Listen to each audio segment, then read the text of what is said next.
In 2 Samuel chapter 6, David has just become king, and one of his first things that he does as king is to move everything to Jerusalem. He wants to make Jerusalem the capital of Israel. And so part of that involves moving the Ark of the Covenant to Jerusalem so that way it can be the religious center of Israel.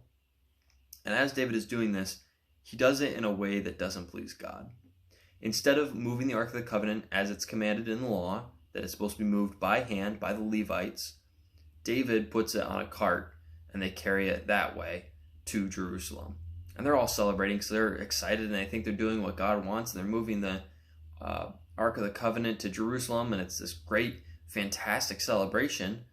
And they think they're bringing blessing to Jerusalem, when in reality, God is angry. He's incredibly angry because they haven't followed his laws on how to transport the Ark of the Covenant. And we see this very plainly when they hit a bump with the cart and the Ark of the Covenant tips and somebody goes out to grab it and that person gets struck down immediately because they touched the Ark of the Covenant, which you're not supposed to do, and because they're not transporting the Ark of the Covenant how they're supposed to.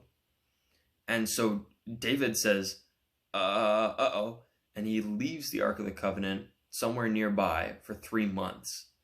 And eventually he comes back and does it the right way, the way that God commanded.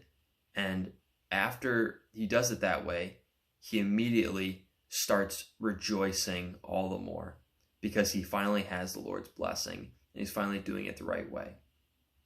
When we don't do things the way that God intends, we may think that we're doing the right thing, but if we're not doing it the way that God has commanded us to, the way that God would want us to, truly, God is angry with us. God is a God of anger, and he's also a God of forgiveness. But we must do what he wants in his way.